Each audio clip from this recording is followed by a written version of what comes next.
आखिर team India 10 में से 9 टूर्नामेंट कैसे हार जाती है? 10 सालों में ऐसा क्या हो जाता है कि टीम इंडिया के लिए कुछ भी सही नहीं होता? आप लीग जब स्टेज में खेलते हैं तो आप एक अलग टीम होते हैं। आप 44 में से 38 मैच जीत जाते हैं। आपका 86% मैच जीतने का परसेंटेज रहता है। यानी कि आप अनबीटेबल भी रहते हैं। आप फेवरेट्स भी हर बार रहते हैं। 2014 हो, 15 हो, 16 हो, 17 हो, 18 हो, 19 का वर्ल्ड कप हो, फिर 21 का वर्ल्ड टेस्ट चैंपियनशिप, फिर 22 का वर्ल्ड कप T20 वाला, फिर अब 23 का ओडीआई वर्ल्ड कप। हर बार आप ऐसे रहे कि मतलब आप फाइनल्स भी खेलते हैं, आप सेमीज भी खेलते हैं, आप श्रीलंका के साथ हार जाते हैं, फिर उसके बाद 15 में आपको ऑस्ट्रेलिया हरा देता है, फिर आप और जब फाइनल्स खेलते हैं कुछ ऐसी दिक्कत होती है टीम इंडिया के साथ। आप देखेंगे न्यूजीलैंड के खिलाफ जब हम खेल रहे थे, we are the best team, हम फाइनल्स भी खेले थे। टेस्ट चैंपियनशिप में जब खेल रहे थे हमारी टीम अनबीटेबल लग रही थी।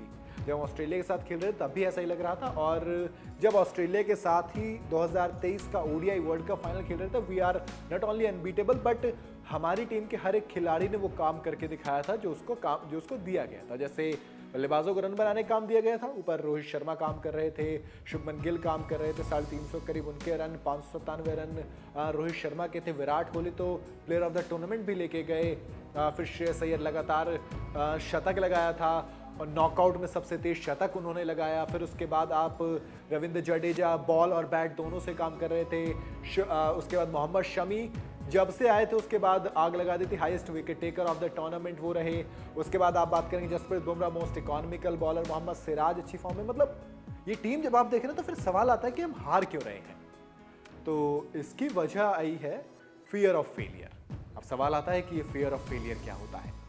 आखिर टीम इंडिया को, इस टीम को इतनी पावरफुल दिखने वाली टीम, आखिर इसके अंदर फियर ऑफ फेलियर कैसे आ जाता है? इसकी 4 वजह है।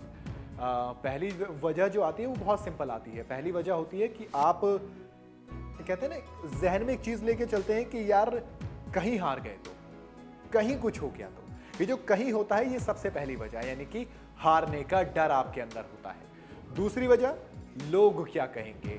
दरअसल इंडिया के अंदर क्रिकेट सिर्फ एक गेम नहीं बल्कि एक इमोशन है, और हम अपने इमोशन को लेकर काफी ज्यादा सीरियस होते हैं, और इसी वजह से कहीं ना कहीं खिलाड़ियों के जहन में भी ये चीज चलती है कि अगर हम हार गए तो लोग क्या कहेंगे। नंबर 3, शर्मिंदा होने का डर। आपने देखा होगा ना, जब से टीम इंडिया हारी है, रोहित शर्मा, विराट कोहली कहाँ है किसी को नहीं पता।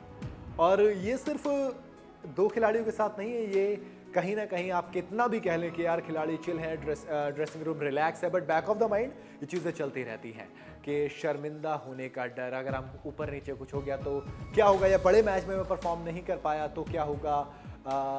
कई बार जहन में चीज़ें आती हैं। और चौथा, उम्मीदों पर खरा ना उतरने का डर। आप 10 साल से, मैंने आपको कहा ना कि आपकी टीम सबसे स्ट्रांग थी, आप चैंपियंस ट्रॉफी खेले, आप T20 वर्ल्ड कप खेले, आप ओडीआई वर्ल्ड कप खेले, आप वर्ल्ड टेस्ट चैंपियनशिप खेले, आपने तीनों फॉर्मेट का सबसे बड़ा मुकाबला खेला। लेकिन आपके जहन में अब जब बेस्ट टीम होती है ना, तो एक्सपेक्टेशन बहुत ज़्यादा हाई हो जाती है, बार बहुत ज़्यादा ऊपर पहुंच जाता है, और यही चीज़ चलती है। अब ये जो फियर फैक्टर है ये इंडिया के ऊपर कहाँ अप्लाई हुआ, मैं कल के मैच की बात कर लेता हूं। सबसे पहले तो डिफेंसिव माइंडसेट आपका कहां, टॉस में। रोहित शर्मा एक एग्रेसिव कैप्टन थे, इस पूरे टूर्नामेंट को हमने उसी मोड में खेला। बट कल की जब हम बात करेंगे, जब हम फाइनल मुकाबले की बात करेंगे, तो रोहित शर्मा ने उस मैदान पर जहां पर बैटिंग करना बहुत ज्यादा, कहते हैं ना, बैटिंग पैराडाइज माना जाता है, वहां पर क्या कहा टॉस हारने के बाद कि यार मैं अगर होता तो मैं बैटिंग करता।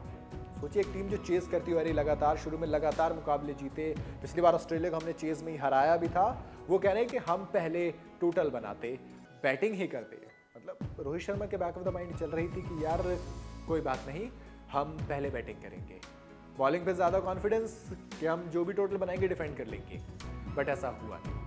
आगे बढ़ता हूं। अगली वजह जो दिखी वो था रोहित शर्मा का गलत शॉट खेलना। रोहित शर्मा ने पूरे वर्ल्ड कप में नो डाउट बहुत अच्छी पारी खेली, और कल की पारी भी ऐसा नहीं थी पारी बेकार थी, पारी बहुत अच्छी थी। बट रोहित शर्मा के अंदर एक वो चीज चल रही थी, वही ना, fear factor, fear of failure, कि अब विकेट गिर चुका है, शुभमन गिल आउट हो चुके हैं।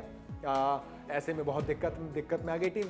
आप ध्यान दीजिए, जो ग्लेन मैक्सवेल का वो ओवर था उसमें 1 छक्का 1 चौका, यानी कि 10 रन आ गए थे ऑलरेडी। अब अगर आप सिंगल भी डबल में भी 2 या 3 रन और बना लेते तो ओवर 12-13 रन का हो जाता है, और ओडीआई फॉर्मेट के अंदर 12-13 रन का over it's a big over, तो वो बड़ा ओवर माना जाता है। अब उसके बावजूद वो शॉट खेलने के लिए गए, गलत शॉट खेल के कैच आउट हो गए। आखिरी बात, नंबर 3 जो फियर ऑफ फेलियर, वो है प्रेशर मोमेंट्स में गिल और सूर्य का और अय्यर का इनका परफॉर्म नहीं कर पाना। इनका परफॉर्म नहीं कर पाना, जो आप कहते हैं ना प्रेशर आ जाता है इनके जहन में, वही चीज कि यार बड़ा मैच है, अगर आउट हो गए तो क्या करेंगे। शुभमन गिल की बात करूं तो 3 फाइनल खेल चुके हैं, टेस्ट चैंपियनशिप फाइनल 2021, 2023 और फिर ये ODI world cup. 3 final Shubman Gill खेल चुके हैं, एक में भी बड़ी पारी नहीं। 8, 28, 35 इतने रन आए हैं और 4 रन वर्ल्ड कप के फाइनल में। अय्यर 4 रन बना के ये भी आउट हो गए।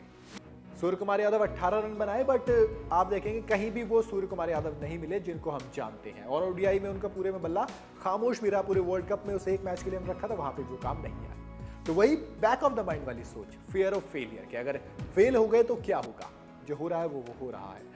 अगली जो कहते हैं ना फियर ऑफ फेलियर, कल के मैच में कहां दिखा, वो दिखा 3 विकेट लेने के बाद डिफेंसिव अप्रोच में चले जाना। रोहित शर्मा पूरे वर्ल्ड कप में आप देखा ना होगा, कल एक स्टेटमेंट आ रही थी, एक तो टीवी पे और सोशल मीडिया पे, कि यार टीम इंडिया पलटवार करती है। जब 240 रन बनाए तो मुझे लगा कि यार स्कोर ठीक है, we have a bowling lineup who can defend this and it won't be a big task for bowlers. और मोहम्मद शमी ने आते ही पहला विकेट लिया, फिर back to back Bumrah wicket ले गए और 3 विकेट हो गए। 40 रन के करीब 3 विकेट, 240 बनाने, अभी 200 रन है।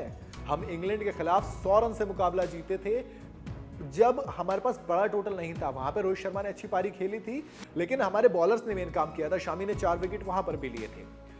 लेकिन क्या होता है जब 3 विकेट आते हैं तो Rohit Sharma 5-5 over, Mohammed Shami, Travis Head settle नहीं हुए थे, मार्नस लाबुशेन नए क्रीज पर थे, परेशान थे ट्रेविस हेड, शामी ने बहुत ज्यादा परेशान कर रखा था, लेकिन 5-5 ओवर दोनों के करवा के हटा दिया गया। उसके बाद जडेजा और कुलदीप यादव 2 कैच छूटे, अगर वहां पर स्लिप होती तो 2 मौके बड़े बने थे, लेकिन स्लिप नहीं। उसके बाद टाइट एरियाज में बॉलिंग नहीं करना, रन बचाने की सोचना। अब ऐसा लग रहा था विकेट के लिए ना तो रोहित शर्मा जा रहे हैं ना बॉलर्स जा रहे हैं, और जब जाने शुरू हुए तो बहुत देर हो गई थी मेरे दोस्त, तब तक ट्रॉफी हाथ से निकल चुकी थी। तो ये था फियर ऑफ फेलियर, जिनकी वजह से टीम इंडिया ने, वो जो इंतजार था 10 साल का, 12 साल का, 10 साल आईसीसी ट्रॉफी जीते हुए और 12 साल ओडीआई वर्ल्ड कप जीते हुए, अब और लंबा हो गया। आपको क्या लगता है, क्या अगला जो वर्ल्ड कप T20 फॉर्मेट में होना है उसमें team India fear of failure को छोड़ के जीत के तरफ आगे बढ़ पाएगी? अपनी राय मुझे कमेंट में जरूर बताइएगा। वीडियो अगर आपको पसंद आई हो तो इसे लाइक और शेयर जरूर करें, और जाते जाते चैनल को सब्सक्राइब करना बिल्कुल ना भूलें।